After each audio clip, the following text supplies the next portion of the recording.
What up, what up, football fans all over the world? It's your boy, Mac the Giants fan, here with my guy, the super dope co-host, Adam Costas.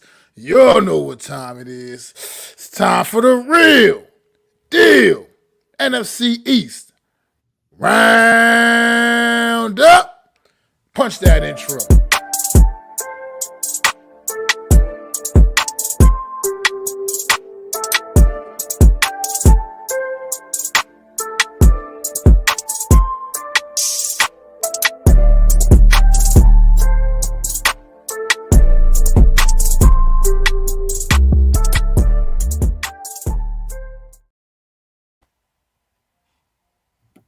What is going on out there, everybody?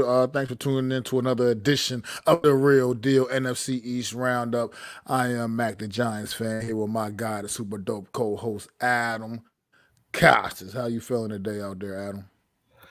I'm good. Life's good.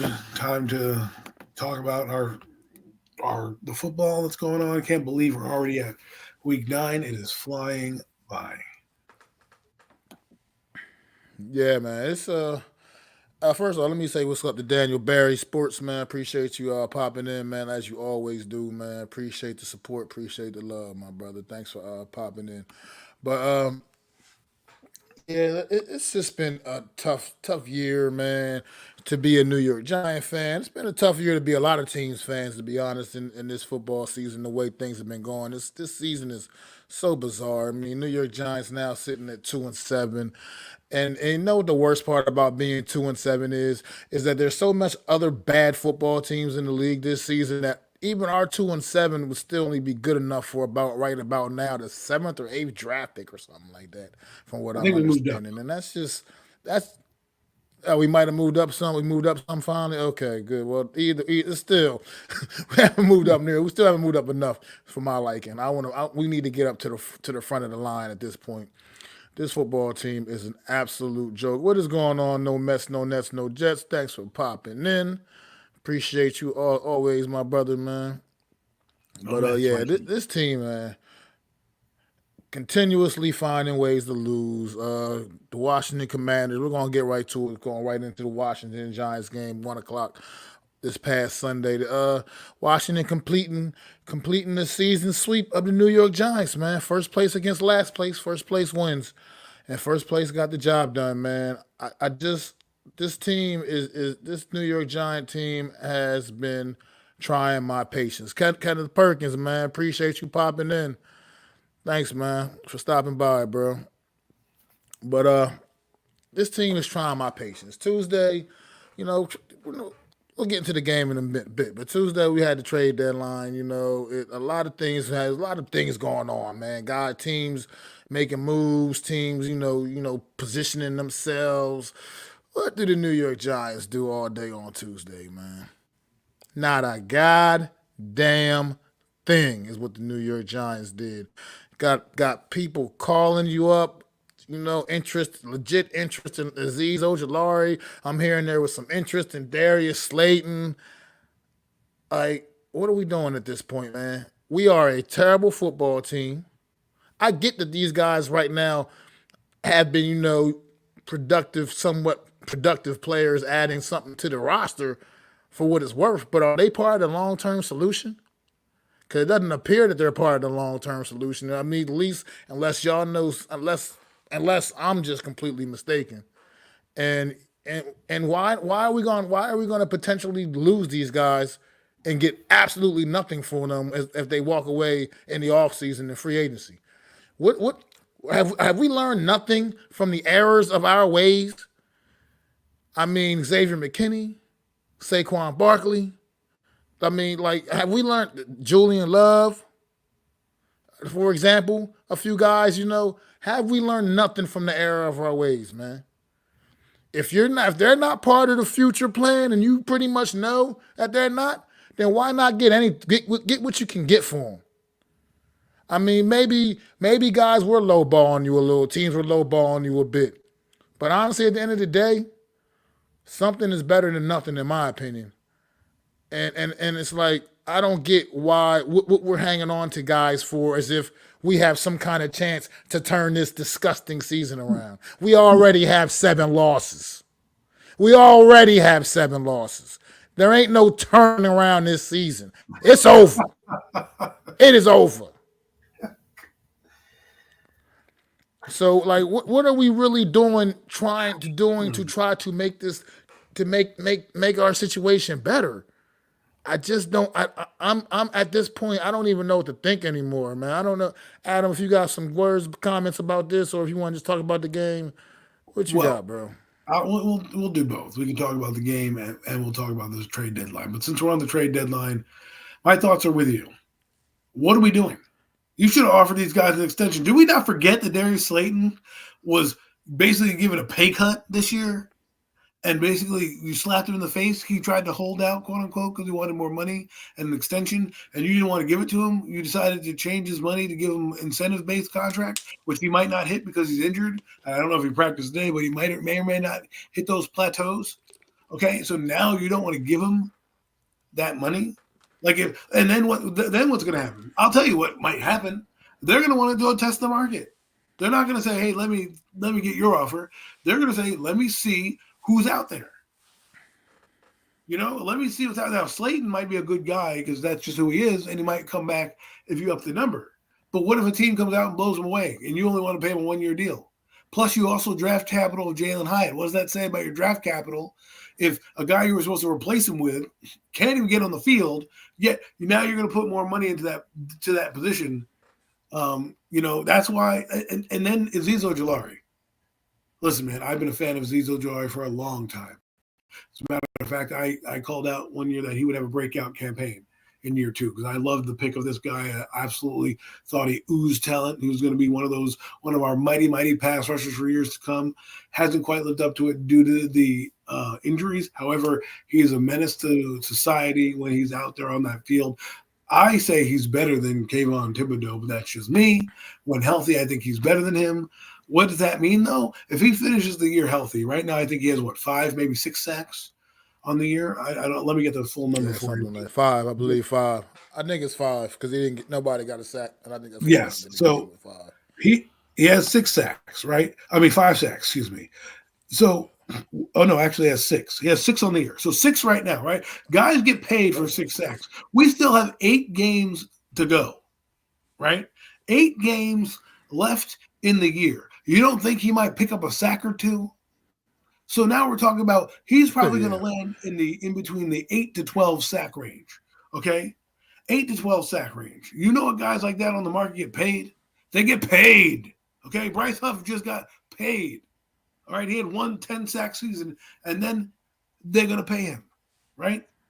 So now you have your question about whether or not you're going to keep this guy long term because then Kayvon Thibodeau comes up.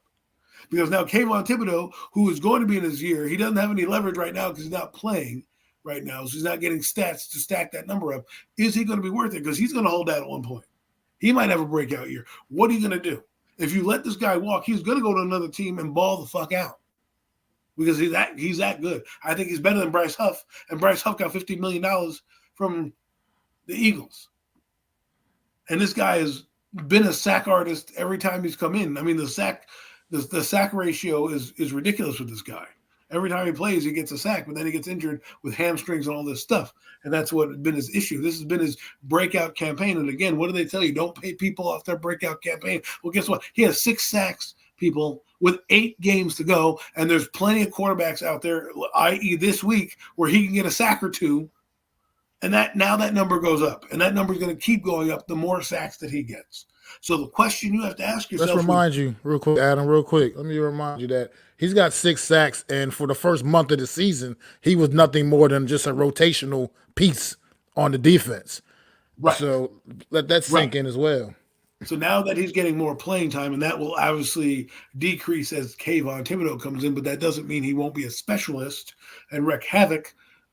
There you go. So now you have a guy that you're now probably going to have to pay an astronomical number to. And do you want to tie up the $100 million that you have with Burns and the money now with Azeez Ojulari, right? And here's another reason why you may not have wanted to get Brian Burns. Maybe you should have drafted a guy and kept it cheap, and then Azeez Ojulari could have been your big ticket item. I don't know. But if these dudes walk next year and you get nothing for them, or maybe you get a comp pick because that's what people are talking about because they know the comp formula. I mean, even the GMs don't even know the damn comp formula. And I'm supposed to believe that people on Twitter can know, like, there's not a comp. Even if you do get a comp pick, the highest that you think you can get is maybe a fourth. I could be wrong, maybe a third at best. Okay. So now you're going to get one pick for two players because the money evens out with the amount of money you pay. It's the amount of comp picks you get. So unless you know the comp formula, which Joe Shane looks like an idiot, so I don't think he knows much of anything, you're going to let him walk. And I don't care if it's a mandate from Mara, right? Because a lot of people say Mara doesn't want to look bad, so he doesn't want to make trades because it's a bad product out there. Well, you're the GM. You're the person that's supposed to be able to have enough balls to go into your boss and say, listen, the reason why I think we should trade Ojulari is, we want to get our quarterback next year. We want to have enough ammunition to move up in the draft, up and down in the draft. I know we're having a bad season, but, try to convince him to say why it's a good idea and be confident in what you do. And I'm sure he'll let you do it. Hell, he let Barkley walk out the building, and that guy's having an all-pro year. And we'll get to him in a minute. So, I don't necessarily. I'm glad you didn't get any players. That's good, but it's bad that you didn't get rid of any players because you need to have the foresight to do that. Evan Neal, he's collecting dust on your bench. Why not? There's teams that need tackles all over the fucking field. They got rid of. They cut Nick McLeod. They released Nick McLeod. The guy who actually started games for you and is probably the best corner on your team. We're going to cut him for salary cap reasons. Like, you're having trouble with your starting corners, literally. Okay? Adoree Jackson's not doing shit. Deontay Banks is getting cooked worse than the grease on the bottom of the frying, the deep fryer, right? Like, this guy is getting cooked left and right. Andre Phillips is playing out of position. But you want to get Nick McLeod, who hasn't done anything wrong, who's been a staple of your team for the last couple of years. You want to cut him for salary cap reasons. To bring in what? Oh, I don't know, extra offensive linemen because, the projects that you brought in, the Josh Azudus, the Marcus McKeithans, the fucking Evan Neals of the world don't work out. I mean, what should have happened on the trade deadline is we should have sold the farm. That's what we should have did. You walk into John Mara's room, you go, we're 2-7. The probability of us making the playoffs are slim to none. Let's try to procure our best, draft slot so we can get a better player. My drafts were good. My draft was good this year, right? I got 7 good players in Newman and Neighbors and Tracy and blah, blah, blah, all down the line, right? Even my tight end made some plays. You have that in your back pocket to at least say that and say, listen, I know it may look bad, but I guarantee you when we get our quarterback and we get our guy in here, it'll be great, John. I'm telling you. But I need to let go of these guys because I want to have as much draft capital as we come. So as we strip some of these contracts off, boom, you walk in, there's your plan. John Mara goes, okay, that's it, boom. That's it. He's already given you the state of execution. So you should be doing your job as if you have a job. Now, if you're worried about being fired, which this looks like, doing nothing looks like a GM like that, a person who's getting fired, you did nothing. And now, what is going to happen? What's going to happen when we don't make the playoffs, right? Because we're not, like Max said. I think we've been 3 games max at that, and that's because a few teams have injuries, but they're still better than us. But 3 games max. So let's say you end up 5-12, right? I think that's the new math. 5-12. What are you going to sell the fan base when? What are you going to sell the fan base? You're going to have to draft a quarterback regardless. I don't care what anybody says. I don't care if you have to reach for one. There's guys in here that have talent to be quarterbacks, and you have to be bold enough to pick one because guess what? You made this bed, so now you got to fucking lie in it. And just roster construction, have the foresight to see, well, our season's bad. Let me acquire assets to get more picks because that's what we really need because we got a ton of holes. Whether or not you use those fucking picks or not to pick players and you stick and pick, fine. But at least get something because maybe you do. Maybe like Nomad said, trade with the Patriots. Let's say the Patriots are 4 and you're 9. Because you decided to win games because we have to make it look good. Now you call the Patriots up and say, no, we'll give you our first this year, our first next year, the extra 5th and blah, blah, blah, right? Trade with the Pats. And they're a team I'm keeping my eye on because they already have a relationship with them. And I think that's what they're doing too. I think as a Giant fan, they're kind of hedging their bets there too. And if Patriots land there, they've already kind of opened it up and made the deal. They got their quarterback. Boom. If you're Joe Shane, you better have the foresight to be on that fucking phone with that organization to be like, all right, let's do something. You did it with fucking Dan Morgan when you put that flyer out there, and then you called them, and you got guys. You have relationships. Use it. Because right now, Joe Shane is walking this tightrope of stupidity. Last year, he didn't trade nobody except for like Leonard Williams, right? So now Leonard Williams goes, and you get a pick for Leonard Williams. But let me guess, you had to ask him to trade him. Mind you, you've already used assets to get a tight end. We drafted another tight end. Like, you see how mind-boggling this is? You have Daniel Bellinger on the bench. All right, you know what? Let's get to the game because I'm tired of this. This team is just gets on my nerves. Just gets on my nerves. It's just hard to talk about. Yeah, let's talk about it, man. Hosting the Washington Commanders, in MetLife on Sunday. Lawrence Taylor in the building, Phil Simms in the building. Couple New York Giant legends. You think this team could get fired up to go out there and want to take it to their division rival? Nah, not this team. Not this team. Jaden Daniels, his regular old efficient self, coming out there 15 to 22, 209 yards, 2 touchdown passes on the day, added 35 yards on the ground, averaged about almost 10 yards per pass. Almost 10 yards per pass is what Jaden Daniels, the rookie quarterback in this game, averaged. Defense came out, had to put together a pretty solid performance. I mean, their defense, it wasn't anything great, and the Giants' offense did move the ball pretty decent at times in this game, but once again, just not able to get the job done. Daniel Jones on the day, I mean, statistically, not horrible in a sense, but it's just some of the things, man. He just doesn't make enough winning plays, and it just is what it is with this guy. I mean, I'm fed up. I'm tired of watching him because it's just not. It's not good enough. What we're seeing is not good enough. I mean, for what it's worth, 28-26, 174 yards, and 2 touchdown passes on the day, and that should have actually been 3 touchdown passes. That offensive pass interference was an absolute bullshit call. Take the touchdown. I'll take that touchdown off the board. And he ran for a touchdown, which actually one of my favorite Daniel Jones plays ever, just because he actually looked like he showed some fire. I need that energy. Why can't we get that kind of energy all the time from this guy? He was clearly, that was an angry run, and he made it a point to score that touchdown.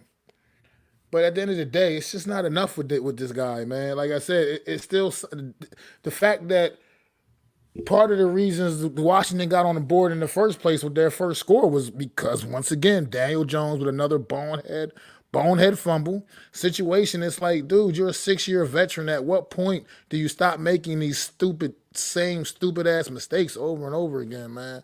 And it drives me crazy when you watch it, because it's like, dang, get rid of the football, or just hold on to the football and just take the sack and take the loss, man, and take the L in that moment. It's not.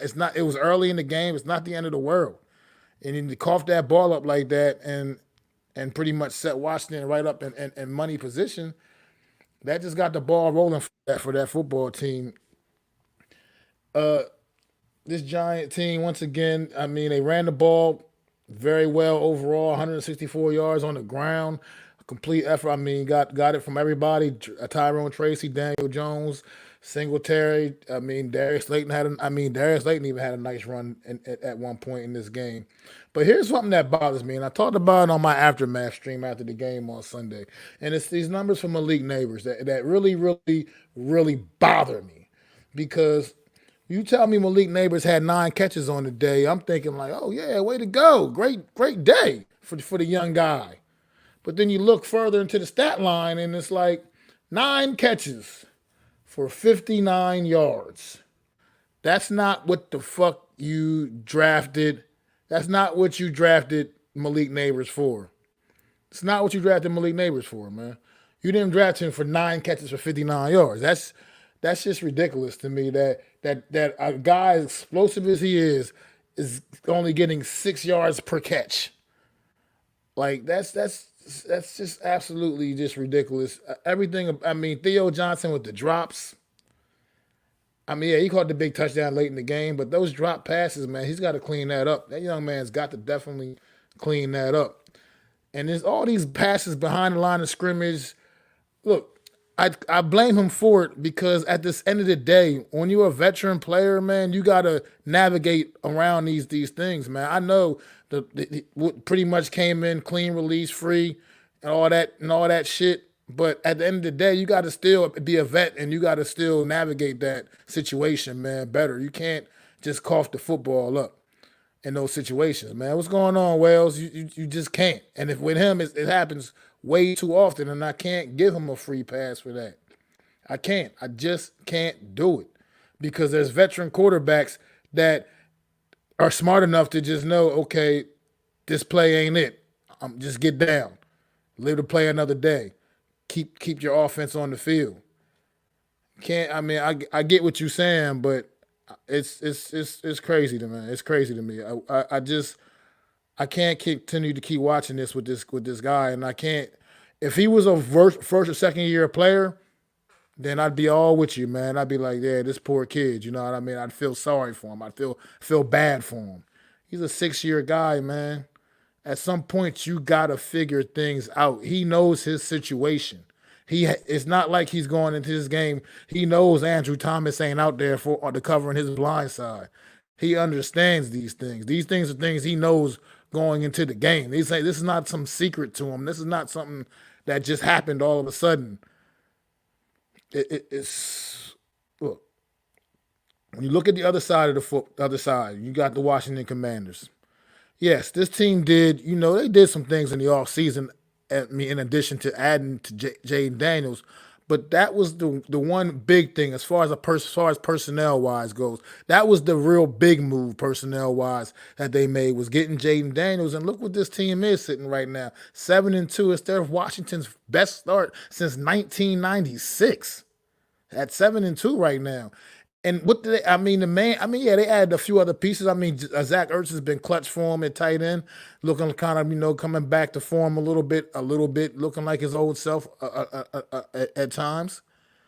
And I mean, you add like Austin Eckler, a guy like that. But I mean, let's face it. The reality is the one real big difference in this Washington Commander team is what they did at the quarterback position. And look at the dividends it's paying right now. This team is now, right now, not only are they first place in the NFC East, they are by far, in my opinion, the front runners to win this division right now as at this point, the way things stand currently. And I don't care what anybody has to say about the Philadelphia Eagles. To me, the Washington Commanders are the best team in this division right now, legitimately. And Jaden Daniels is a big reason for that. It's just time for a change, man. I'm frustrated watching it. I'm tired of watching this team continue to lose football games the way they're losing. Now, this week, we've been praising the defense a good part of the season. This week, the defense did this team no real favors. It just wasn't able to get any pressure on Jaden Daniels. It was just a kind of a bad look. But, you know, it as a fan, I'm just frustrated and I'm just tired, man. I'm tired of watching this product, man. Like we were being out there on Sunday, out tailgating in the parking lot and all that stuff. I had a great time. But then when 1 o'clock came and it was time for this game to start, the game started and it was just like, here we go. Same old New York Giants. Same old New York Giants, man. Nothing changes with this football team, man. So yeah, but like I'm talking about true impact players, man. Like it's just Jaden Daniels is the one real true big like difference, like really that elevates this team. I mean, like I said, I'm not knocking some of the other guys they've added and bring to the table, but Jaden Daniels is the real true. Could have added all those other guys and still had who the hell was their quarterback last year? I don't even know who the hell it was Sam Howell. anymore. I can't even remember who it was. Sam Who? Howell. Sam Howell. Yeah, yeah, Sam Howell. And they could have still had Sam Howell, and they'd probably still be having the same struggles, man. A lot of the same struggles. it's a difference, man. You get that right guy in there, it makes a difference, man. But that's what I got, Adam, man. Well, I can't disagree with you there on much of it. I think Daniel Jones is who he is. He's a backup quarterback in this league. They clearly didn't. They tried something that they thought would work in running the football because the Chicago Bears ran for 200 yards, but the Commanders knew, and so they were blitzing on every play. They just, it was just about what side the Giants would run on. If they would hit them, if the Commanders were coming from the left, the Giants tried to run to the right. They didn't necessarily know the blitz was coming there, but the running back went that way, right? And then the fumble, I will definitely blame him for the fumble because you see that guy coming and you're still trying to make a play. You should have just ate it. You're in field goal range. You have a drive that's moving and grooving, and you do that play because you're trying to hold it for the last second, even though the guy was on him. You have eyes for a reason. You don't play with your eyes closed, although sometimes it looks like he does, and so you got to get that. That's the difference in the game, technically. If you want to make it that, I think that technically it would have been a 2-score game, but they stopped at the 1-yard line. But the first half was a complete and utter disaster in the passing game. Utter disaster. Yes, there were drop passes, but how do you have 0 yards in the first half passing? You have a touchdown. You have 0 yards in the first half. A touchdown with 0 yards. Just think about it. Hadn't been done since 1991. Hadn't been done since 1991. A record that's damn near 40 years old. In this case, 33 years old, right? 30-year-old record. We break it. We break it. Because of the sacks, the passes, like the first drive of the game. They throw a 3-yard pass, they throw a 2-yard pass under the sticks, and the guy gets tackled to the tight end. What are you doing? Malik Neighbors probably should have been down that 4th down. They got lucked out because the Commanders didn't challenge it, but that could have been a 4th down on the other way. What are you guys running? What kind of play call is that? No dynamic. You know the difference between the Commanders and the Giants? They give a shit. Let's flip it to the Commander side for a minute. We want to talk about the quarterback. Listen, that quarterback has elevated that team. I don't care how many fucking bums they brought on there. Because I said that they brought on Fred Warner, Bobby Wagner. People told me he was washed up. We didn't expect this team to be where they are. They're buying into it. Hell, you know what they did? They're buying into it so much that they bought a cornerback a cornerback maligned from the Saints in Marshawn Lattimore. Yep. Why didn't the Giants get the ball back after the play? That fumble was blown dead because they realized it was a fumble and they gave it to Bobby Wagner when it was a clear recovery. And instead of giving them the touchdown, they just gave it to him where the ball was snapped at the 26-yard line. That's what happened. The whole thing was it was a fumble. They made it a forward pass, so it was going to be challenged anyways. Once they realized it wasn't a forward pass, it was a fumble, and then they went back and had to see who had clear things. And had they let the ball play out, the Redskins would have had the ball. The Commanders would have had the ball. So that's why they didn't get the ball back after that fumble. That play was blown dead. It was a clear recovery by the Commanders. The Giants didn't recover the football. So unless the Giants recovered the football, they wouldn't have gotten it. Somebody recovered it. Bobby Wagner. Did you not forget that? He ran to the end zone. Oh. Speaking of that real quick, too, that's what I'm want to talk about. Because that, like you said, something that resonates, that they said the difference between these two teams is the Commanders give a shit. Well, that play was a prime example of that. As Devin Singletary just kind of, sat there. Well, he could have recovered the fumble. Oh, he absolutely could have. But, right. That's he had awareness. more important things to do, apparently. He had more important things to do, apparently. So you're bringing up a point that's called awareness. Situational awareness. That's why they're winning football games. Here's another. Let's talk about that real quick. Situational football. Devin Singletary jumps on that ball. The Giants get the ball back. He doesn't. He's sitting there staring into space because he thinks the play's blown dead.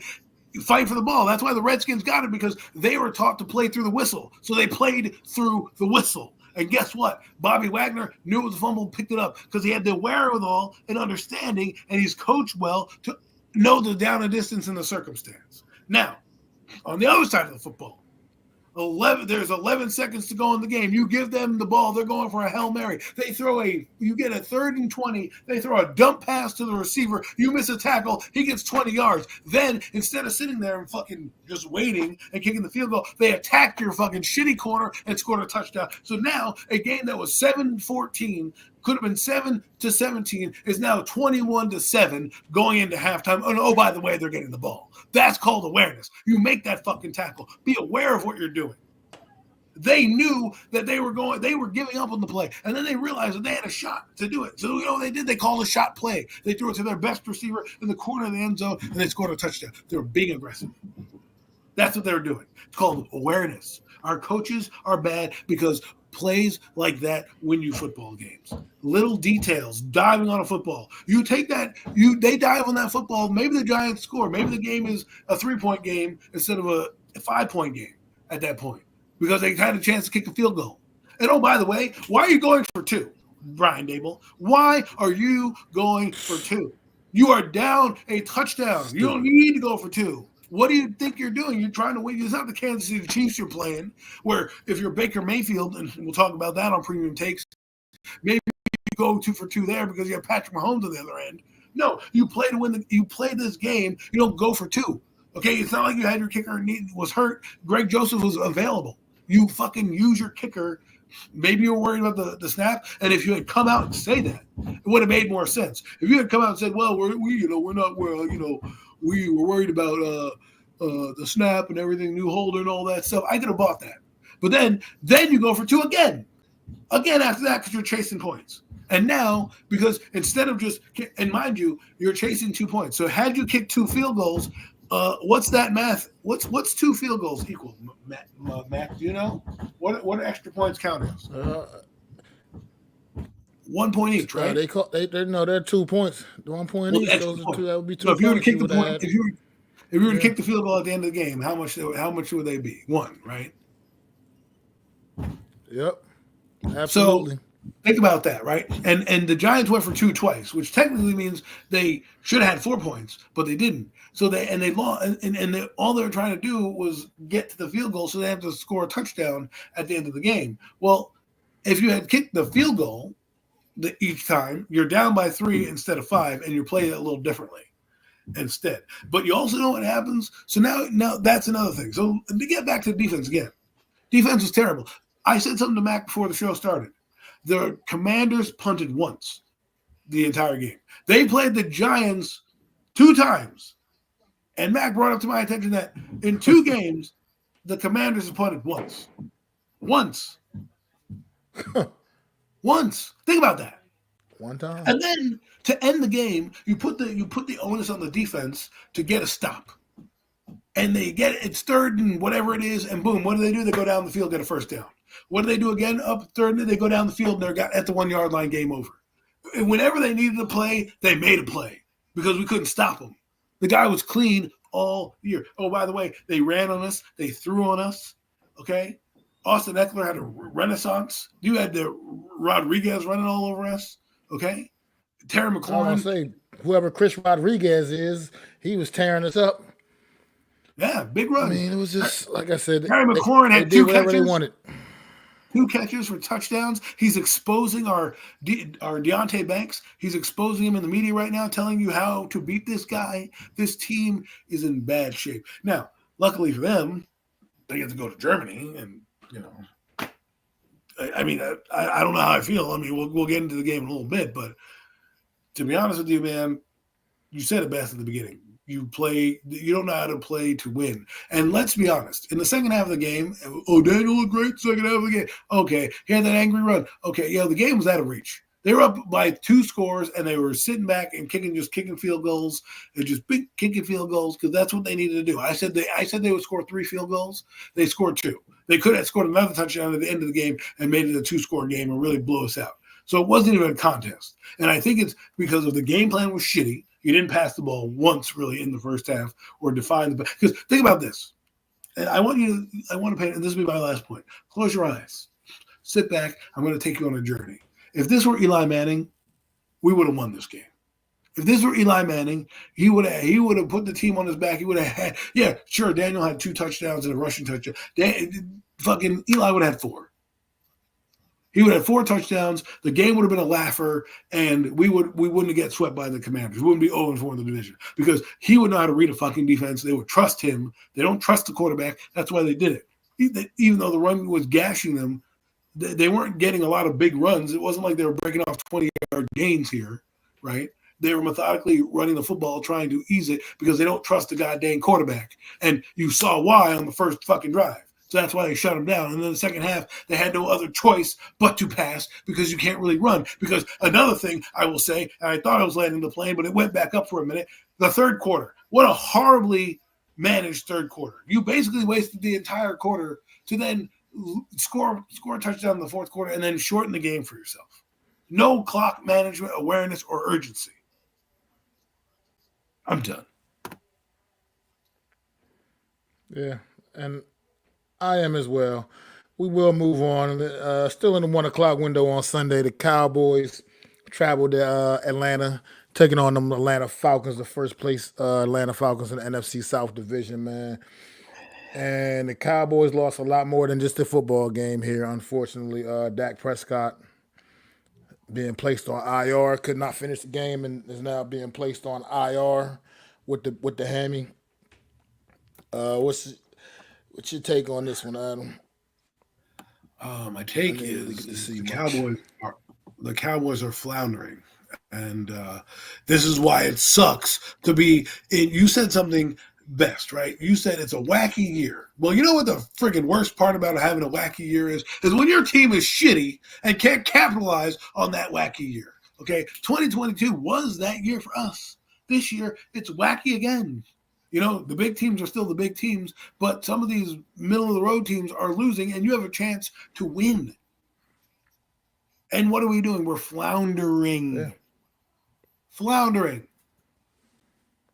Why? Because, the Cowboys, they made a trade. They get Jonathan Mingo. Why they do that trade, I have no idea. Don't ask me, but they needed receiver help anyways. I get it.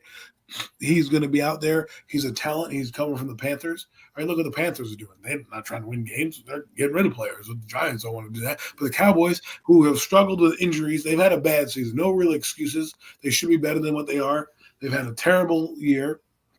And this is the year, watch what the Cowboys do. Let's say they get a new coach. All right, or they don't. They're going to retool because they're going to have a top 10, top 15 pick. They're going to get one of the top defensive players in the game. We're going to be like, oh, my God, how'd they get that player? What'd they do? Boom. Next thing you know, Dak Prescott's healed. They got a new offensive system. Bing, bang, boom, down the field, right? That's what they're going to do. They're going to retool, resize this up, and go. They're probably going to be in the running back market, right? But that's what they're going to do. Because that's what teams like the Cowboys and the 49ers do. They have a bad year. They retool. Think about Micah Parsons. 2020, they have a bad year. 2021, they land Micah Parsons. Okay? This is their Micah Parsons year. They're going to draft another defensive player or something like that when they get to the draft. But what sucks even worse is to be a team like the Giants where you had a chance to be in this race. You could be changing the narrative, Daniel Jones, but you're not because the Cowboys, who suck ass right now, are going to have their backup quarterback, and I guarantee you they're going to win some games with Cooper Rush. I put it on you. They're going to win some games with Cooper Rush. Is he going to be as mobile? No. Sometimes you need a guy like Cooper Rush to kind of, give a different perspective. And now they got a receiver in Jonathan Mingo. They're going to get Brandon Cooks coming back. Maybe they get a little bit more juice from the run game. Who knows? But he came in and he scored. It's not like they didn't score. He scored a touchdown. He moved the field downfield. So the Cowboys are in disarray. Their defense is not playing that well. They also met the best team in the NFC, one of the best teams in the NFC conference right now. You got to give it to Atlanta. I know they have 3 losses, but let's be honest, they lost in tough ways, right? A 1-point loss here, a 1-point loss there, nothing. They didn't get really blown out. And you're starting to see them hit their stride. Kirk Cousins is playing out of his mind. And I'm not making excuses for the Cowboys. We were saying this is what's happening. And, I thought they would play better. The wheels are falling off the bus.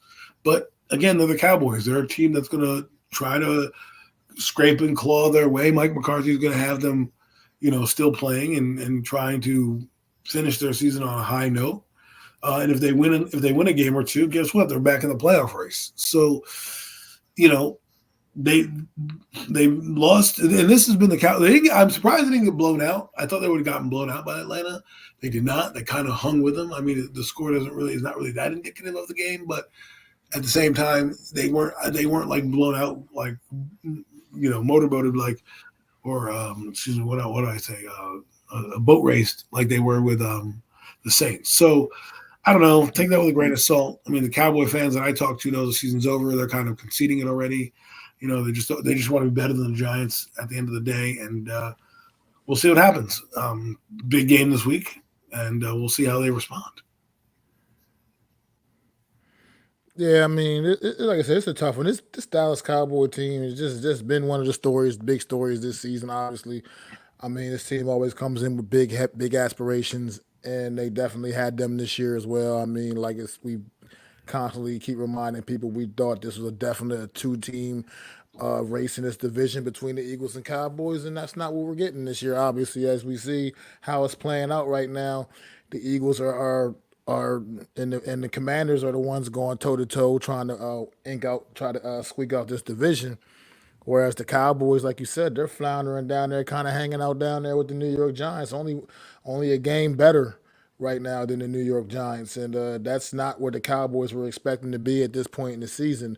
And now with this Dak Prescott injury, who knows what effect that could end up having on the rest of their season, and how his a hamstring. I mean, this hamstring, who knows? They put him on IR, but who knows how long it could hamper him for the rest of the. He could be out for the rest of the season, for all we know. When you're dealing with hamstrings, you just never know. It's just one of those weird things. It's no real hard to get a real good timeline on those kind of injuries. So this football team is really they're just in a bad way right now, and I think they're not in a good space mentally either as well, and I think that's having an effect on them as well. Because let's face it, you look down this roster, even with the injury to Dak Prescott and some of the other injuries they've been dealing with, this is still a very talented roster, and it's the fact the way they're underachieving is just it's you just don't really have a lot of answers for it. So yeah, this Cowboy team's got a tough matchup this week, a big time matchup, and they got something to prove, and we'll see how they come out for this one this week. But yeah, for right now, this Cowboys team really needs to figure some things out. As I would say, technically, they do have a chance. Technically, still, if they can get their act together, but it's just not looking very likely. I mean, like you said, you talk to people that's conceded that feel like they've conceded this season as well already, and I mean, technically, they got a puncher's chance. But they got to really get it together, man. Get their act together.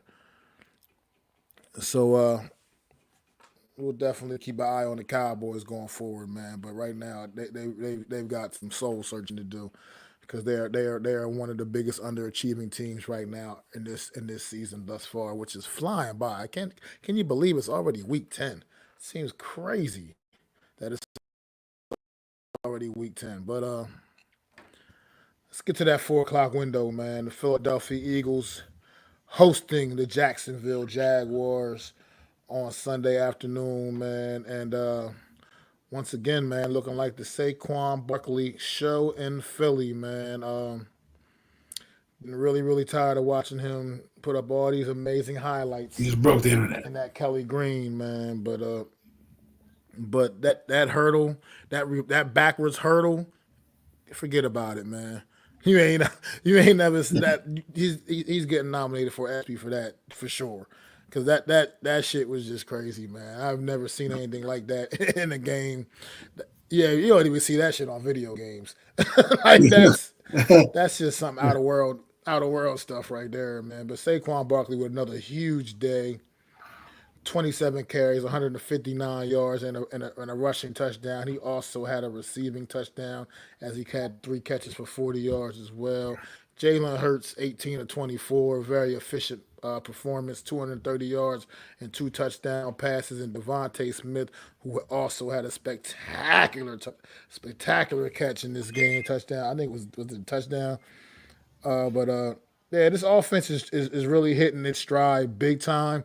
But I still strongly feel like this defense on this football team is really going to be the Achilles heel of this football team when it's all said and done. The defense, to me, still is not making enough winning plays on that. They're not making enough winning plays on that side of the ball. They came out fast in this one against Jacksonville, and I thought it was going to be an absolute blowout. But Jacksonville got right back into the game, man, and made it interesting for the Philadelphia Eagles, man, in this one. What's your thoughts on this game, Adam? Well, I thought the game got close because of a couple defensive plays that were made on the Jacksonville end. And I do agree their defense is, I wouldn't say it was weak. I think just sometimes it's bend but don't break. And, you know, they make plays. I mean, they do get sacks. They do get turnovers. They do make plays happen. So I just think that sometimes styles make fights. And, they're stopping the run. They're tackling. I mean, no, Kobe Dean had an interception in the game. I mean, think about that. That's a linebacker who makes the play. When was the last time the Giants had a freaking turnover? I don't even remember. But they got guys all over the field. So I mean, as much their defense is doing what their defense needs to do. When you have an offense like this, right? When you have an offense that can put up points and score, you don't need your defense to be all world. You need your defense to be good enough, and that's what they are. I know that's not the greatest explanation, but they're good enough to make some stops and get off the field every once in a while. And they have some talent in the back end with Garner Johnson, Quinton Mitchell, Cooper DeJean back there. The linebacker and Bond and N'Kobe Dean, and they have Josh Sweat who made some tackles. So they didn't have. It doesn't look spectacular for them, but they get the job done sometimes when they need it. They got the job done here. And if you look at it, if you think about what we're talking about, our defense doesn't make any plays. Their defense does make plays. So if we were really talking about, what they're doing, and let me bring up the numbers here just because I want to make sure that that I have the correct stuff in front of me. What the heck is happening right now? Sorry, computer. Okay, so the Jaguars, the score is 23-28, but it was far from that close. I mean, Trevor Lawrence had 2 interceptions. They dominated the run game. I mean, they didn't even let's look at the team stats here. So the Jaguars has 60 yards rushing, which is terrible. They had 155 yards passing and 215 yards total offense. Absolute ineptitude. How they scored all those points was beyond me. But they also had the Eagles had 447 yards total offense, 210 yards passing, obviously a little more than that. They count the sacks in this game, so they take away yards for sacks. They had 237 yards rushing. And like we said, Barkley came in here, and there's clips going around. It's not just the Barkley clip. It's the reaction from this teammate and that teammate and how it went. Listen, I watched a lot of running backs in my day. I've seen Barry Sanders. I've seen Emmitt Smith. Barry Sanders is one of my all-time favorites. This is Barry Sanders-esque, where you're like, oh, my God, did he do that? Remember, before the internet was even a thing, Barry Sanders used to break what would be the internet now, or the highlight things by juking guys out of their shorts, 11 guys on the field, and doing crazy things. I'm sure if we had the internet like we do now, and it was live, obviously you can go back and watch highlights, but that's not real time, you would have some of those highlights. That was this. I've never seen a man have the instinct to not see his opponent coming and jump over him, do a spin move, turn around, say, whoops, just hurdle him, get on, Perrier back on your feet for another 2 steps, then to get hit. That is incredible. And then to watch his teammates react on the sidelines, and then Lane Johnson looking over at Jalen Hurts go, that guy's special just like you. You're really starting to see what a guy like him can do on a winning ball club. Okay? And they are playing and hitting on all cylinders. And that play will go down in history as one of the best plays of all time. Like Odell Beckham Jr. has his catch that we always talk about. I mean, Devontae Smith had a great one too. That one will go down. That'll be a highlight reel catch as well. And we'll talk about that in a minute. But for Barkley, just to put a bow on it, that's going to be seen in a long time. And you're seeing what the effectiveness he has on the team, and what he is allowed to do, right? and having a touchdown. He had 2 touchdowns. He had a rushing touchdown and he had 2 rushing touchdowns and a receiving touchdown. That's 3 touchdowns. 3. That's how crazy this guy is. Probably, I think he already won Offensive Player of the Week, but over 150 yards rushing and 40 yards receiving, and he's got a touchdown in both those categories. Okay, and we're talking about almost 200 yards of offense from one guy with the 140 or 150 of running, and then the 40 yards. Almost 200 yards of offense from one guy. Not to mention, look at what Jalen Hurts does. You want to talk about the difference between an aggressive team and a team that just gives up, or a team that lacks fundamentals. So, for example, the Commanders dump down their pass, and because of lack of fundamentals, they get 20 yards. It's 3rd and 22 for the Eagles. What do? They see that single high coverage that's one-on-one on the outside, and they throw it deep, knowing that they have a kicker that can make a play, right? So that's how you play the game. They didn't stop and do a little dump off and hope that Barkley can juke somebody out of their shorts, which he probably would have, right, and got them closer to the first down marker, which a lot of people do. No, you know what Jalen Hurts did? He walked up to the line. He knew what the play was called, and he said, F it, I'm going deep. And he threw the ball to the back of the end zone on a beautiful catch with Devontae Smith, who apparently an Eagle fan told me that he didn't see Devontae Smith. He just threw the ball. Well, you know what that means? That means you have timing and anticipation. When you have timing and anticipation, you don't need to know where a guy is. You just throw where you know the guy is supposed to be. And if that guy is there, it's a touchdown. That's what you call instincts. That's what you call anticipation. You work on the play, and that's what he said. We worked on that play. We work on it all the time. Well, if he misses the play because we had a discussion with AK, and he was like, well, what if he gets bumped off the play and he gets an interception? Then it's bad, right? It's not bad. It's the expectation of Jalen Hurts is I'm going to put it there. If I'm able to put the ball there, I'm going to put it there. If you're not there, that's on you. Find a way to get there. I'm putting the ball there. And that's how they did it. Okay? That's anticipated. The Giants don't have that. They don't have that repertoire. They don't have that sixth sense. And I'm not trying to go back and forth with the Giants all the time. I'm just trying to tell you and give you an example on how it's working, right? When you think of it like that, and you go down the field, and you're like, okay, I'm hitting my back foot, I'm throwing it 50 yards. I've done this before. I'm expecting him to be at that spot, that location. That's where I'm trying to put the ball. And that's where he did. And he put the ball in a spot where only his guy can make a spectacular catch to get it. That's it. It's either being dropped or, it's being caught for the touchdown. And who better to get it than Spider-Man himself, Devontae Smith? That guy is a beast. And as long as Jalen Hurts has one of his 2 receivers out there, they're going to be a dynamic offense. Yeah, I just think, Devontae Smith should have been a New York Giant. We can go back to that draft day, but we know Eagles and Cowboys, some blasphemous stuff. Had a draft day trade that took that away from the New York Giants. I don't know what Devontae Smith would have been here with Daniel Jones as his quarterback anyway. So, who knows? That's a whole different story for a different day. But there's just teams that do make winning moves and do what they need to do to make it happen. And the Eagles are a prime example of that. This team, they're starting to hit their stride a bit.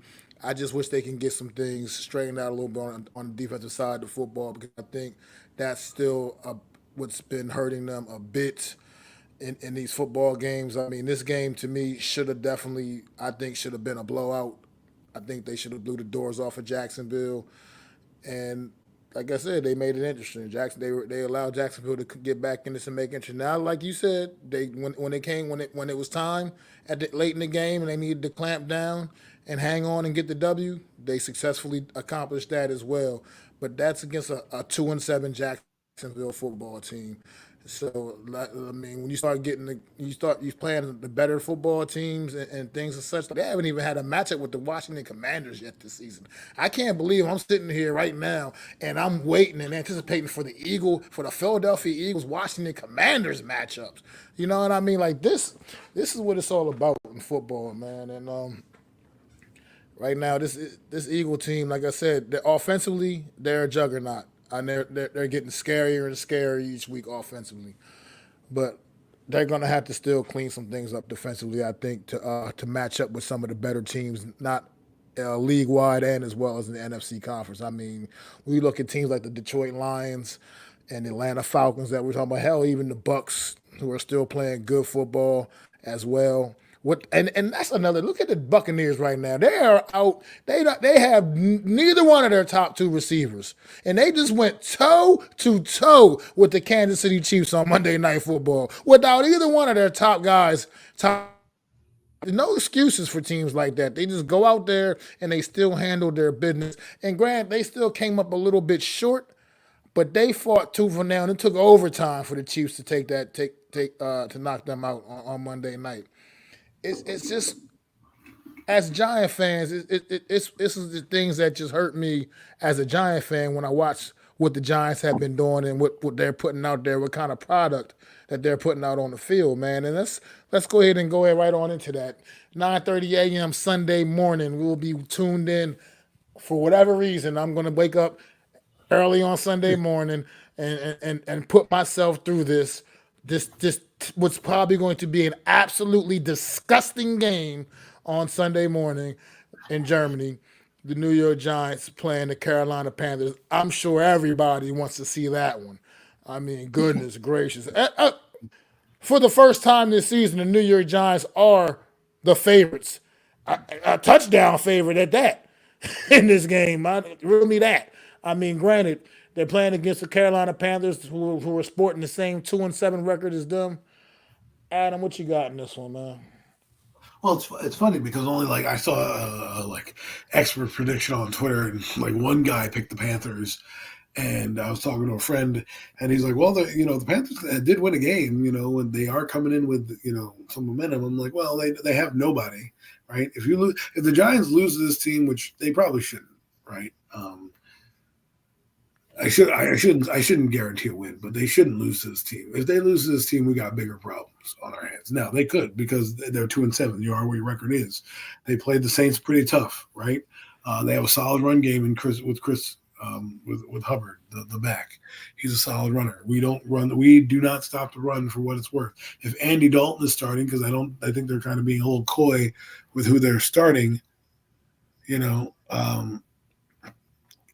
With who they're starting, I think Andy Dalton gives them a better chance to win this game than Bryce Young. Now, Bryce Young, again, is young, and no pun intended, he needs the reps. So they might try to throw him out there and see what happens. You got to be prepared for both because you never know what's going to – I know Andy Dalton's got a sprained thumb, and he hasn't been playing that great of football. I mean, he played decent against the Falcons, but he's not really that great this season. So, and apparently right now it's just Bryce Young to start for the Panthers versus the Giants in Germany. Andy Dalton will be the backup. So, there you go. 3 hours it came out. So they're going to give the young guy a chance, and don't be that guy. Please don't be that team. Please don't be that team that loses to this guy. Because they're going to set up a game plan for you to make it easy. They have nobody out there. They're going to probably run the football, make short dink and dunk plays for this kid. And they I don't know if they have a great defense, but they have some solid pieces on defense that can make some things happen. Jadeveon Clowney has 5 sacks. I wouldn't be surprised if they look at this game and play up for it. I mean, they have nothing to lose.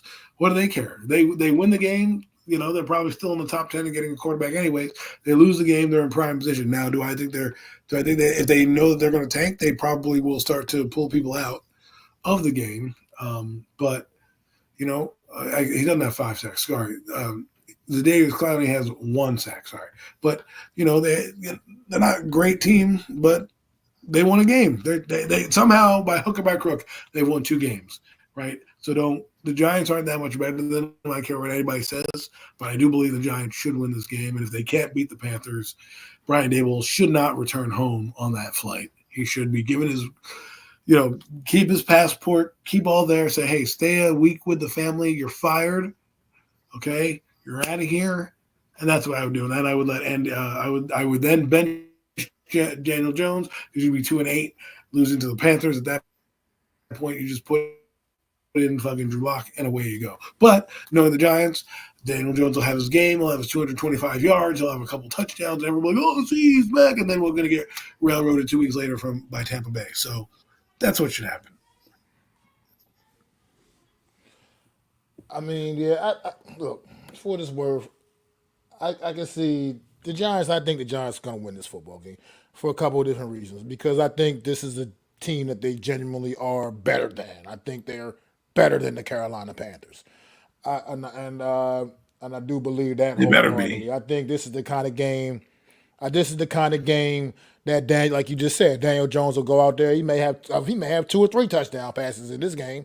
I mean, this is the kind of stuff he does. He'll go out there against a team like this, and like you said, people will go all crazy on social media. See, Daniel Jones this and Daniel Jones that, but not acting like it's not the lowly Carolina Panthers that he did this to, and then Which also I is think the typical Daniel defense is Jones. going to be is going to play a big part in this one. I think coming off of that performance against Washington, which wasn't a very good one, I think this defense will get after Bryce Young and make it very difficult for this young man. And I think I think it will be a long afternoon in Munich, Germany for Bryce Young and this Carolina Panther offense. I think this defense will come fired up and be ready to play. And for whatever reason it is, the New York Giants do tend to play well overseas. They haven't played in Germany before, but they play well over there in those London games when they do go over there. There's always usually a pretty good outcome for the New York Giants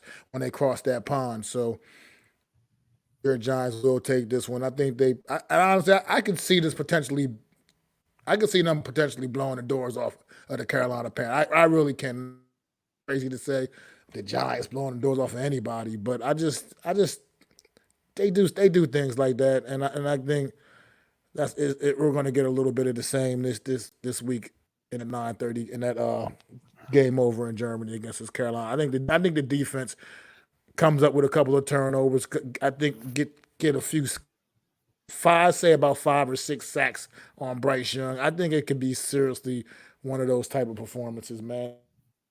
Will go out there and probably ball out against the Carolina Panthers and have everybody thinking that he is truly the real deal when he's still just Daniel Jones.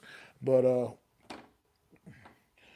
that's all I really got from this one. I do think the Giants are going to win, but what does it really mean at this point? With 7 losses on the season, like we already said, this season is already over. So whatever. Unless you got anything else on this one, Adam, I'm gonna move on to the next one, man. No. Yeah. And that would be in the 1 o'clock window on Sunday afternoon. The Pittsburgh Steelers traveling to Washington to take on Jaden Daniels and those Commanders, man. This is a big one. 2 of the best teams in each conference right now, man. Going toe to toe. Russ Wilson's really got the Steeler offense looking cooking, firing on all cylinders. And George Pickens has become a serious problem since Russell Wilson's been inserted into the lineup. And Najee Harris is still running the ball strong, and their offense is starting to put points on the board. And this Washington Commanders team is everything we've talked about earlier, man. Jaden Daniels got this team absolutely clicking. This team that just believes, and that makes them very scary, in my opinion. How do you see this one playing out, Adam? What game was this? Sorry. The Steelers and Commanders. So. Oh, interesting. It's gonna be a matchup where we'll find out if if the Commanders are for real. Now, do they need to win this game? Not necessarily, right? I mean, I don't want people to be like, oh, they lost to the Steelers, they can't win. They need to be competitive. If they steal this game from the Steelers, it'll propel them to new heights. If they don't, they'll need to worry about, the Eagles and other things like that. What you want to see out of this game is how they come out, how they go toe-to-toe, like you said with Tampa Bay against Kansas City. Will they be able to go toe-to-toe with right now one of the better teams in the AFC conference? You hung with the Ravens. You lost by a touchdown in that game, right? This team is not as dynamic as the Ravens. Let's see what you got. You just got Marshawn Lattimore. I don't know if he's going to, start this week. He probably I mean, he might. These things. I mean, guys, he'll get some snaps. Let's put it that way. So that might help your pass rush a little bit. Um, if you can, Russell Wilson's been cooking these last few weeks. They've had a bye week, and they're going to be rest up and ready to go. And T.J. Watt on that side, you better hope your offensive line is intact. I mean, the Giants, who are the league leader in sacks, got no sacks on this guy last year. So kudos to their offensive line. Again, we'll see. I want to see how Jaden Daniels. These are the games that kind of define a quarterback. Okay, now people are going to say the win-loss record. Yes, sure, but it's how he plays against this big team. Does he put up points? Does he move the ball downfield? Does he look like Jaden Daniels? Is the moment too big for him? Right, because you're not always going to win every game, but you want to have the feeling that you have a chance to win every game because you have the guy under center back there that gives you a puncher's chance. If people remember when Eli Manning was the quarterback, we didn't care about necessarily how he did it. We just knew that if he got the ball, he was going to give us a chance to win the game at the end, right? And, go down and score on a big drive or make some big plays in the game that, could get you the win. That's what you want to see. Now, I know that for a 7-2 team, you don't want to hear that. It's true. You probably shouldn't. You probably should be saying this is a team that's going to, be a litmus test to see if we can get to where we want to get to, which is ultimately a Super Bowl, right? But I just think Pittsburgh is a little better than them, and I'm going to take the Steelers in the Commanders' third loss of the year this year. Again, it'll be against good teams, which is what people will say they're feasting on right now, and that's true. But again, the only blowout they've had this season has been to the Tampa Bay Buccaneers game one. They lost by 17. 37-20, right? Against the Ravens, they only lost by a touchdown, and it was close. Let's see what they do here. If they win this game, I'm telling you right now, it's a different story. But with the Eagles nipping at their heels right now with a 6-2 record, and eventually those games are going to come even at some point because Commanders are going to go on their bye week, and the Eagles have a chance to catch up. You got to win every game. That's why I told people last week. People were saying, "Oh, the Commanders don't have to win this Giant game." Yes, they do. Because right now the Giants are 0-4 in the division. The Commanders, I think, are 2-0. Right? So you're already off to a good start. So if you win this game against against Pittsburgh, and then you have a better conference record, and for some reason, let's say you split with the Eagles and you sweep the Cowboys, both you and the Eagles. You might need this as to win the division with your overall record itself. Maybe you win one more game than them, right? They have a hiccup game down the stretch somewhere. So all these games are crucial, especially when you're jockeying. Right now, let's be honest. If you're a Commander fan, you're talking about the playoffs. At 7 wins, you're talking about the playoffs. Even the Eagles, barring a catastrophe, you're talking about the playoffs, right? Because think about it, it's 8 games. Both the Eagles and the Commanders need to win at least 4 of them. And they're basically a lock for the playoffs. 4 for the Eagles right now would be 10 wins. They'd be 10-7. And 4 for the Commanders right now would make them 11-6. Okay? So that's what you're looking at, and all you got to do is win 4 in the next 8. Then you're in. So they're thinking about playoffs, and this is one of those teams where it's going to be a good test for them, and to see if they can build. I don't want to say that you can build off a loss, but if they lose this game, it might be one of those losses that helps propel them in understanding where their weaknesses are, and then getting a guy like Marshawn Latimer in here will help.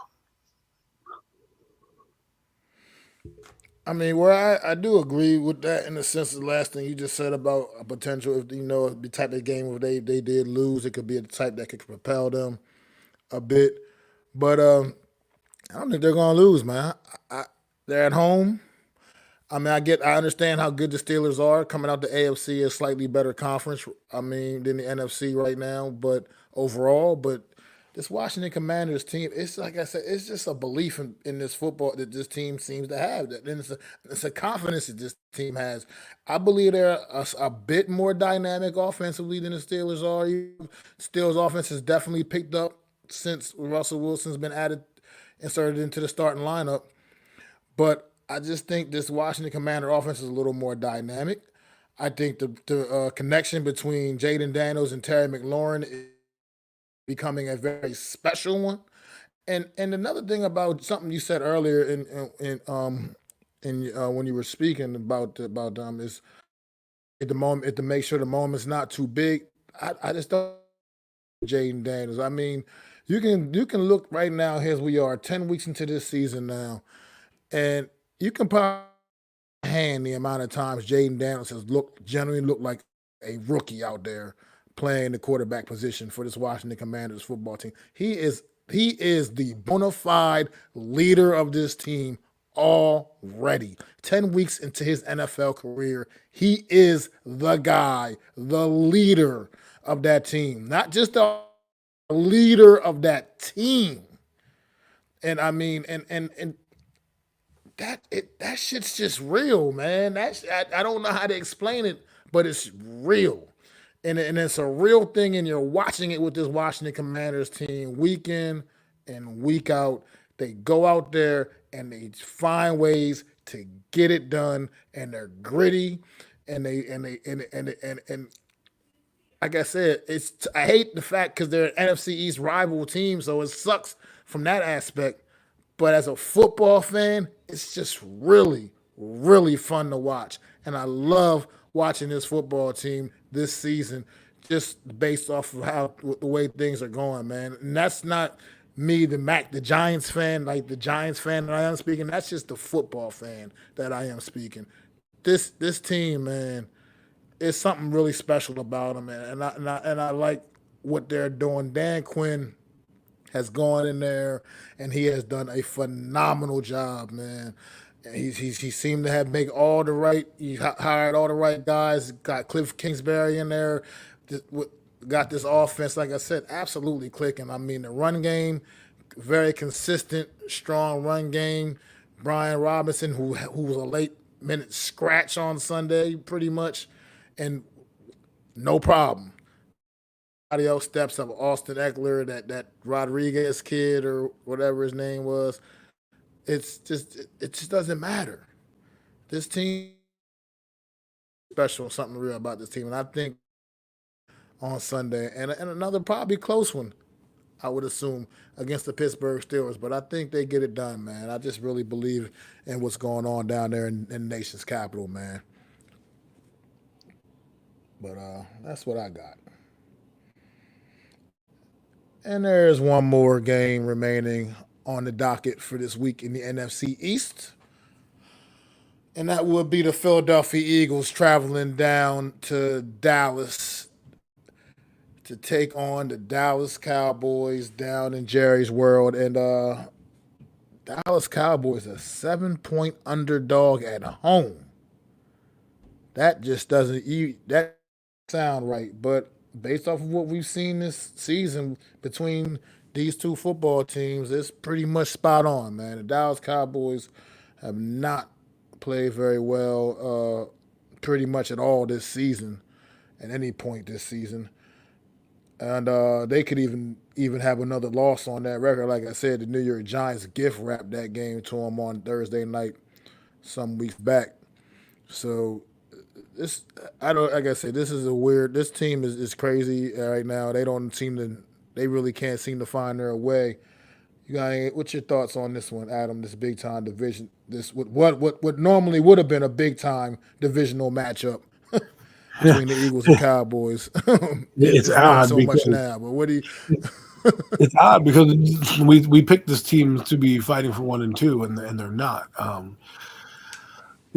mean the Cowboys are a wounded animal, right? They're desperate. The Eagles, could it be a trap game for them? Who knows? The Eagles, if the Eagles think that they're serious contenders, they need to blow the doors off this Cowboy team. I think the Cowboys will somehow, by crook or by crook, stay in it. I think Cooper Rush, while he's not great, he'll move the offense if the defense. He's capable backup. Right. And like you said, that Eagle defense is not, not the 85 Bears out there, so they can do some things. Their offensive line is decent, so that I don't know if they'll be under a lot of pressure. So, You know, we'll see what happens. We'll see what he does, and well, I think he'll get better. It's not like, again, Cooper Rush is not terrible backup, but he does what they need to do. I don't think he's going to be overly spectacular. But if you told me that they win this game because of Cooper Rush, I wouldn't be surprised. But I'm not going to pick them. With that being said, I'm going to pick the Eagles. I just think the Eagles are, going to be able to score on this Cowboy defense, which looks like they got some issues back there. Trayvon Diggs doesn't look the same after his Achilles injury. They're getting Deron Bland back. I know that's a bit of an issue. They have some talented players, and they're not getting Parsons or Armstrong back just yet. So I don't think this game is right to be had. But they're the Cowboys, and when you doubt them for some reason, they rise up. So I wouldn't be surprised if it's a close game. Yeah, I don't know. I'm having a hard time trying to figure out which way to go here because Cooper Rush he's a capable backup. I mean, he's actually probably I'd say he's one of the better backups in the league. I mean, that's not saying a whole lot, I suppose, but he's one of the better backups. He's a guy that could come in, and I agree with No Mess. I mean, he can come in and he can put together a few good games, and we've seen that before from him. And now this isn't Cooper Rush just getting thrown out there in the game, without really any real preparation throughout the week. This is Cooper Rush that will be preparing. He knows he's going to be starting in this one, and he's going against the division rival in the Philadelphia Eagles with something to prove, man. And go out there and prove that he can maybe turn these Cowboys' fortunes around. So I'm kind of having a hard time with this one because the Eagles they're known for a few letdown games here and there along the way. As we know, this football team also like they have those kind of those situations where, like every year with this football team. You saw where they hit the wall last year. They hit the wall hard. They never ever recovered, to be honest. Uh, but I could, you know what? I'm gonna go for it just because 7-point underdogs at home. That's got to be eating away at the Cowboys. They know they players try to pretend they don't pay attention to what's going on in the news and all this that. They do. They pay attention to all that shit. They know they're 7-point underdogs at home against this Philadelphia Eagle football team. And I think maybe some of these guys may have enough pride to take that a little personal and go out there and you know what? Cooper Rush finds a way to get a close win against the Philadelphia Eagles on Sunday. That's my upset pick special of the week right there, man. I think the Wow. Philadelphia Well, Eagles take an L to the Dallas Cowboys, led by Cooper Rush on Sunday. well, that would be pretty interesting because that would leave the Commanders, according to your calculations, at the top of the division. I mean, technically, I would have the Eagle in my calculation. The Eagles would be leading the division. So we'll see. I mean, that's why they play the games on Sunday. Thankfully, if you're a Giant fan, your game gets to be over early, so you'll either get a great feeling in the morning or you'll have a shitty feeling in the morning. And you know, this is the NFC East. It's been a weird, like you said at the beginning, a weird season. Nobody expected the Commanders to be where they are. We all expected the Giants to be where they are, but we didn't expect the Cowboys to be where they are. So we'll see what happens, man. I'm kind of interested to see how Cooper Rush does with the offense. Will he doesn't? I mean, Yeah. Dak Prescott doesn't run either, but maybe he's not as gambly, and he'll just take what's in front of him. He did score a touchdown last week against Atlanta, so maybe that momentum carries over into this week. I mean, yeah. I mean, like I said, it's a game, and there's still that pride, that just pride on the line amongst division rivals, man. And I don't know. Cooper Rush getting, like I said, he's actually, like I said, it's not no surprise to him. He's out there preparing and practicing all week. He's the guy this week, ready to go, man. I think he'll be ready to go because for what it's worth, I mean, he's not, like I said, he's a capable backup. He's actually a pretty smart quarterback. He makes good decisions with the football. I mean, I not speaking like I'm a Cooper Rush expert, but I've seen him play a few times, and I mean, the guy, he's not terrible. I mean, let's face it, he's not terrible. He's not great either, but he's not but he's not terrible. So Mhm. I think he's good enough. to get the job done a few times this season for the Dallas Cowboys, man. And I think this could be a big one for them, another big one for them to put on the resume. And I like the Cow. I just like the Cowboys for some reason this week. I think they've been so low. They've hit such a low spot, low point right now that they're bound to pull one out their ass. And I think this could be the week that they do that, man. As weird as it may sound, it's just how crazy this season's been. This season has been just absolutely mind blowing in that way. So I could see it happening. But that's all I really got, man. I don't really have much. We don't really have much else to dive into. If you got anything you want to just get off your chest, Adam, about anything, whatever, take it away, brother.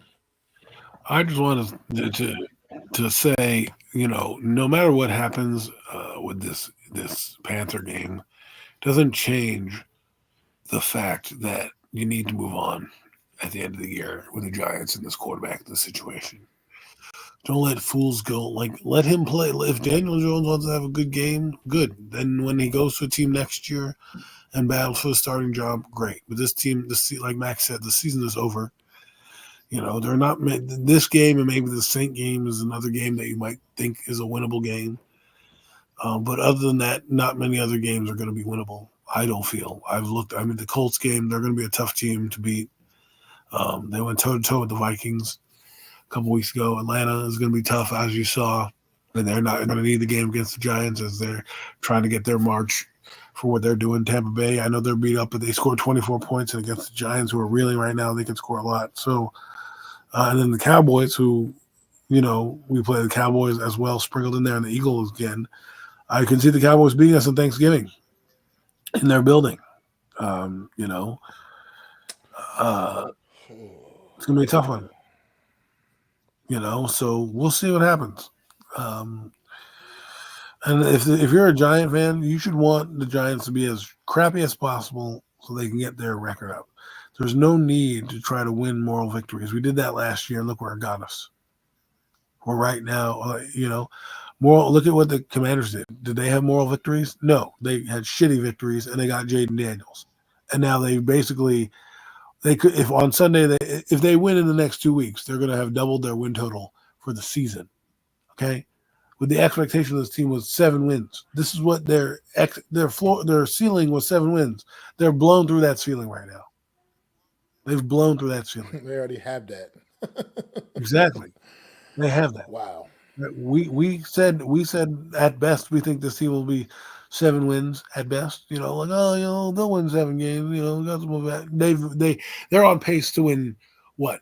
They could possibly win 14 games. Not saying they will, but they're definitely going to be able to finish in double digits. Meanwhile, the Giants, who are going to do nothing this season because they're probably going to have double-digit losses, maybe under 6 games. Oh, they're definitely have double-digit losses. Probably. Right. And we're going to be sitting here at like number 6 or 7, having to trade up with the Patriots at 4 to go get a quarterback like Nussmeier or trade up and get Jackson Dart. Because from what I'm hearing, those are guys that are kind of interested in, as well as Cam Ward.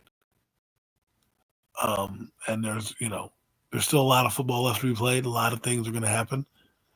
But to me, I don't care if the Giants win on Sunday. I don't need you to win on Sunday. They're going to win because the Panthers have nobody on the team. Right? The Panthers are playing for a tank. They're playing to get the prime position to get the select quarterback, whether that's Shedeur Sanders or Cam Ward.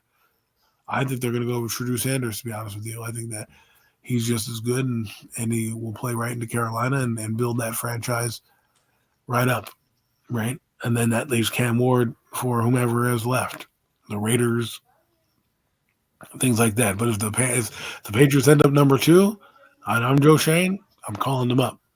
I'm making them an offer they can't refuse, and I'm going to get Shedeur Sanders or Cam Ward because that's what you need to do. The mission is what the mission is. Just because we win a fucking couple of games. The Giants aren't going on some miraculous run. They're not going to end up winning 7 games in a row, win 8 games in a row, and be like 9 and 10 and whatever. No. This is the time to evaluate who's going to be here, find out who the guys are going to be going forward, who is not going to be here. And don't worry about win losses. Worry Uh, about getting better as a football team. And the wins will come. But right now, we can't win because we're not good at anything. uh, technical difficulties. I can't. You cutting out. I'm cutting out. Am I back now? But I can. Can you hear Yeah, I me? can hear you. What I'm saying is the Yeah, I can hear you. Giants stink at a lot of things, right? So the best thing, the thing that they're good at is losing, right? They have no direction. The defense is giving up. The offense is scores 15 points a game. They need to worry about the guys going forward and not worry about winning games, because at the end of the day, it doesn't matter if you're 2 and whatever or 5 and 11. What is that going to do? That's going to put you down a couple spots. I'd rather be, 2 or 3 and 13 and have a chance at these quarterbacks coming out than worry about fucking winning a couple games to make it look good. The record is what the record is. If you're in the top 10, you probably should be fired. So why not go get the best players at their position? So if I'm the Giants, go to Germany, enjoy the sights, eat some sauerkraut, have some beer, and, don't worry about winning. Yeah, I mean, I hear you. It's easier said than done, though, with players. I mean, competitors, guys go out there. I mean, it just is what it is. Look, I hear you with there's no point in winning the football games, but I just can't accept them losing to the Carolina Panthers either. So I just can't. That's not to me. That's not acceptable. There's, I mean, a lot of other teams on this list on the rest of their remaining schedule. That's all well and good, but the Carolina Panthers, I can't accept them losing to the Carolina Panthers. I think Imagine if they do. that just Wow. causes a major meltdown. If they That would be lose a in this, major meltdown, and I agree. I agree with what you said. They lose to Carolina. Dayball needs to just keep his ass in Germany, and he can keep Daniel Jones right along with his ass. If they lose to the Carolina Panthers on Sunday, I mean that's just not going to be. This is like I said, one of only a couple of teams coming into this season that I even really remotely felt strongly that the New York Giants were truly a better football team than, and you just can't. They just can't lose this football game. To me, this is where even this is their last win of the season. They got to win this one. They can't lose to this football team. As far, especially with Bryce Young at quarterback. I mean, look, this is no way. You can't let Bryce Young have a breakout moment in his career at your expense. You just can't allow that to happen. So anyway, I mean that's really all I got. I don't know if you anything else at all before we wrap it up no, completely, man. I'm good. But yeah, so everybody, I want to thank y'all for tuning in to another edition of the Real Deal NFC East Roundup. I'm Mac the Giants fan. This is my guy, the super dope co-host Adam Costas. Make sure y'all go to his channel. Just hit that sub, hit the subs, hit the subscribe button, hit that thumbs up. Do the same thing at my channel at Mac the Giants fan. Subscribe, hit the thumbs up. Keeps appreciate you guys each and every through, man, and hanging out with me and Adam for about 90 minutes of NFL talk. Monday, the New York Giants can be a good football team again. We talk about all that, the election last night. Congratulations, seventh president of the United States. His slogan, "Make America Great Again." The hell with all that. New York Giants great again, because I'm tired of waking up and not being able to watch my football team look like a competent football team. Okay? I'm tired of it. Tired of it. It's disgusting, and I can't take it no more. Okay? So somebody, damn, make America great again. Make the New York Giants great again.